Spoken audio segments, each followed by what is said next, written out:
به نام خدای مهربان. سلام. امروز میخوام در مورد یه مسئله خیلی خاص و کاربردی صحبت بکنم، در مورد پخش قرآن توی خونه که خب خیلی‌ها فقط توصیهش میکنن. خیلی‌ها با اثراتش روی خونه یا روی روح و روان ما یا حتی روی موجودات غیر ارگانیکی که ممکنه توی لایه‌های دیگه خونه ساکن باشن اطلاعی ندارن. خیلی‌ها در مورد اثراتی که روی پاکسازی داره نمیدونن. میخوام در مورد اینا یه توضیحات جامع و کاملی بدم و بگم که چه سوره هایی رو برای هر مورد خوبه که پخش بکنید یا گوش بکنید یا توی در واقع خونتون در واقع پخشش بکنید، حالا هر طور که خودتون مایلید. این انرژی شروع پیدا میکنه به ارتعاش پیدا کردن و گردش پیدا کردن توی خونه، توی وسایل خونه، توی حتی دیواره ها، جداره ها و حتی توی تک تک سلول های وجود خودتون.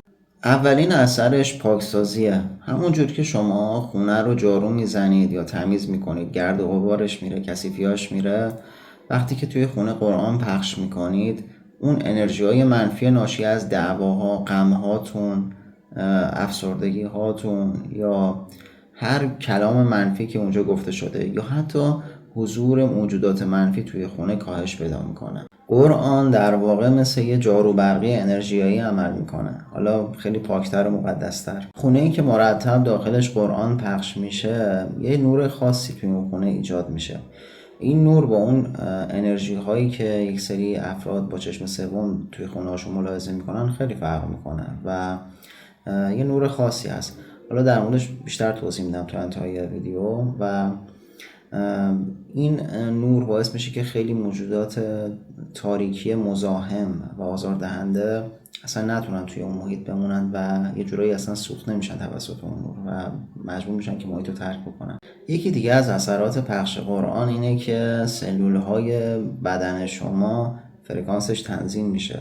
خب 70% بدن ما آبه و تحقیقات کاملا نشون داده که آب از صدا و فرکانس در واقع تاثیر میگیره و وقتی که شما تو محیطی قرار میگیرید که قرآن پخش میشه، این سلول ها یه هارمونی خاصی پیدا میکنن و یک نظم خاصی پیدا میکنن و همین نظم خاص باعث میشه که یه جوری در واقع درون شما یه پاکسازی انرژیایی بشه و خب خوابتون راحت‌تر بشه، بیماری ها کمتر بشه و آرامش بهتری سراغتون بیاد و یه حس سبکی پیدا بکنید. یکی از موارد حالا خیلی خاصی که خدمتتون عرض بکنم که حالا کسایی که تو سطوح بالاتر هستن احتمال دیدنش خیلی براشون بالاتره، اینه که وقتی که تو خونه مرتب قرآن پخش میشه یک کانال نوری به سمت آسمون باز میشه. حالا ممکنه شما دهانه این کانال رو در واقع توی مثلا ستون خونت ببینی یا وسط خونت ببینی، هر جایی ممکنه شکل بگیره، ولی معمولا یک کانالی به این شکل میگیره که از طریق اون کانال یه سری موجودات نورانی یا فرشتگان معمولا میتونن اگر بخوان و اگر ظرفیت باشه با خونه شما ارتباط برقرار کنن یا در واقع وارد خونتون بشن. منظورم یه سری پاکسازی ها ممکنه حالا انجام بدن یا محافظت از افراد داخل اون خونه یا محافظت از خود خونه و خیلی موارد دیگه که حالا اینجا فرصتش نیست عرض کنم خدمتتون. یه اثر عجیب دیگه پخش قرآن توی خونه اینه که باعث میشه که حافظه انرژیایی اشیا پاک بشه. حالا نمیدونم چقدر با حافظه انرژیایی آشنایی دارید، اما ببینید به عنوان مثال مثلا یه مبلی که رو شما میشینید هر روز دعوا میکنید یا نمیدونم افکار منفی دارید، گریه میکنید یا غیبت میکنید یا هر فعل و رفتار منفی دیگه، این مبل یه مقداری اون انرژی رو در خودش نگه میداره.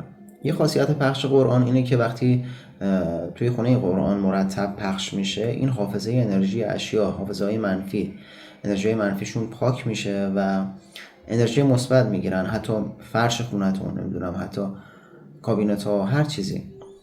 و باعث میشه که وقتی یه مهمون هم مثلا میاد خونتون، اون حس سبکی، اون حس خوب رو دریافت میکنه.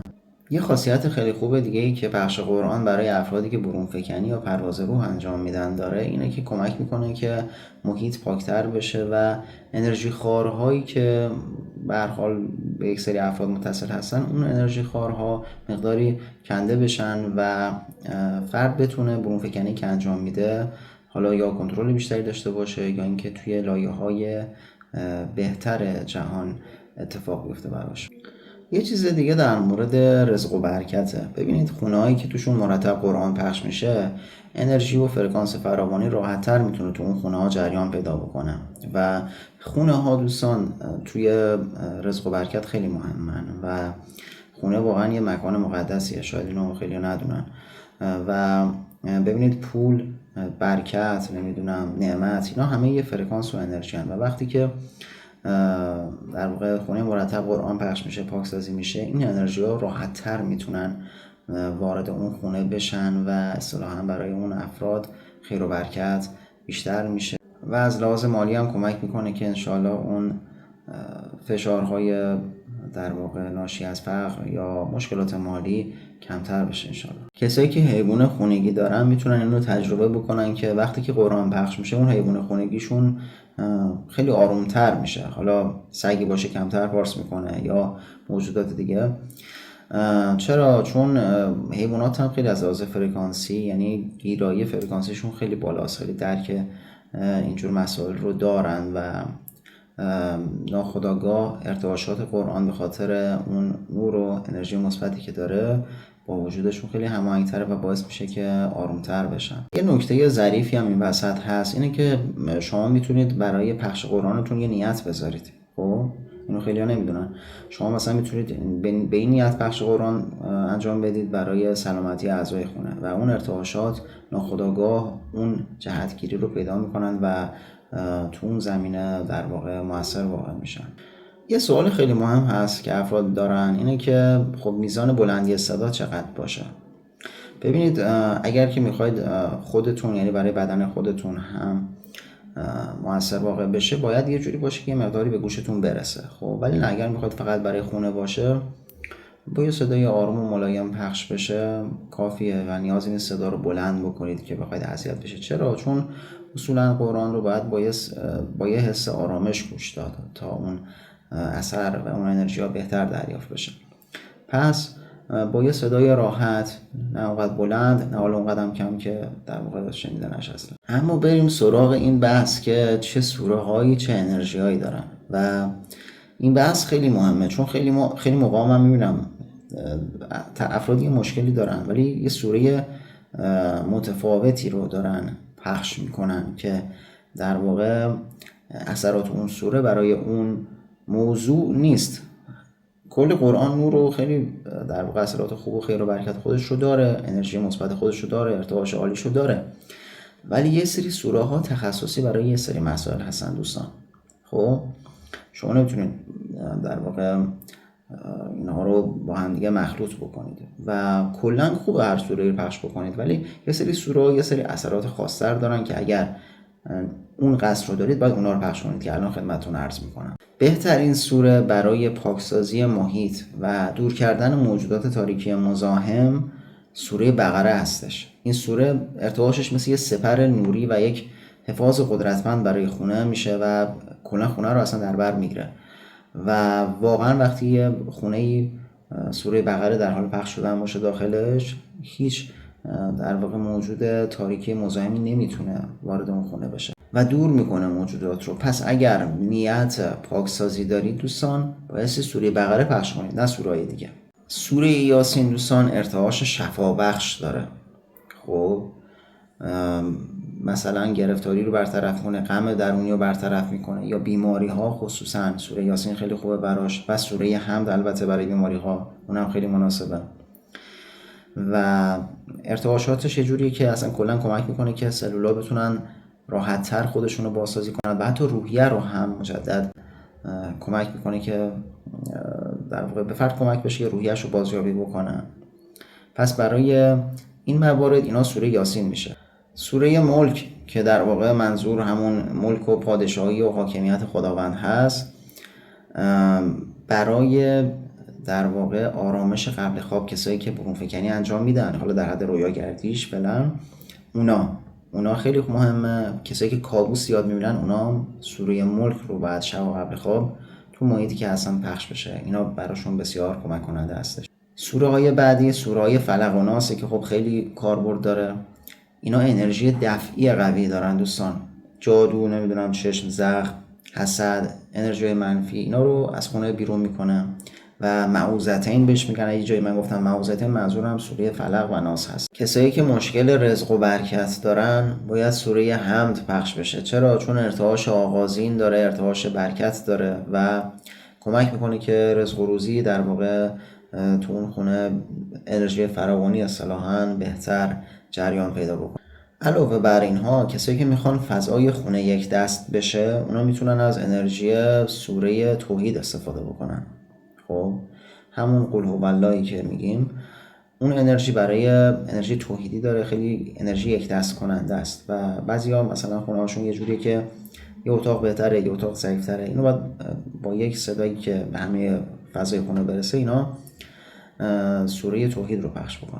یه نکته‌ای که حالا خیلی از اساتید پیشنهاد میکنن و بد نیست اینجا هم گفته بشه، اینه که میگن وقتی که قرآن پخش میشه توی محیط، بهتره یه مقداری مثلا یه پنجره یه چیزی باز باشه تا اون انرژی منفی راحت‌تر خروج پیدا بکنن و شاید هم به خاطر جابجایی هوا بوده که خود هوا هم خب خودتون میدونید دیگه خودش یک جور جابجا کننده انرژی هستش.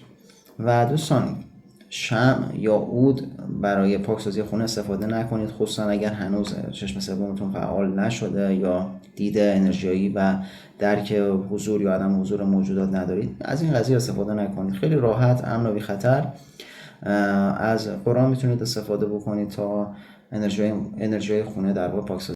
ببینید دوستان، این بحث نوری که در خونه ایجاد میشه رو اینقدر معصومین مختلف تکرار کردن که در واقع مسجل شده و حالا بازم احادیث دیگر رو خدمتتون میخونم که ملاحظه بفرمایید بشه.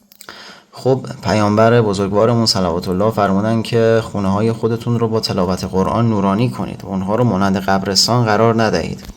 خونه‌ای که در اون قرآن تلاوت نشه، اهل آسمان اون رو مانند اهل زمین خالی از سکنه و بی نور میبینند. امام باقر علیه السلام گفتن که هر کس در خونهش قرآن بخونه، خونهش بر اهل آسمان میدرخشه. ببینید چطور موجودات نورانی میتونن اعضای اون خونه رو بشناسن، ببیننشون. همون گونه که ستاره ها برای اهل زمین میدرخشند. خب یعنی میگه که خونهش برای اهل آسمان میدرخشه همونطور که ستاره ها برای اهل زمین میدرخشن. خب پیامبر بزرگوارمون گفتن که خانه‌ای که در آن سوره بقره تلاوت شود، شیطان از آن خانه میگریزد. اگه خاطرتون باشه گفتم برای پاکسازی بهترین سوره بقره هستش و توضیح دادم خدمتتون. خب امام علی علیه السلام، مولا علی فرمودن که خونه‌ای که در اون قرآن تلاوت بشه، اهلش در خیر و برکت خواهند بود. فرشتگان در آن وارد میشوند و شیطان از آن دور میشوند. شیاطین از آن دور میشوند. ببخشید.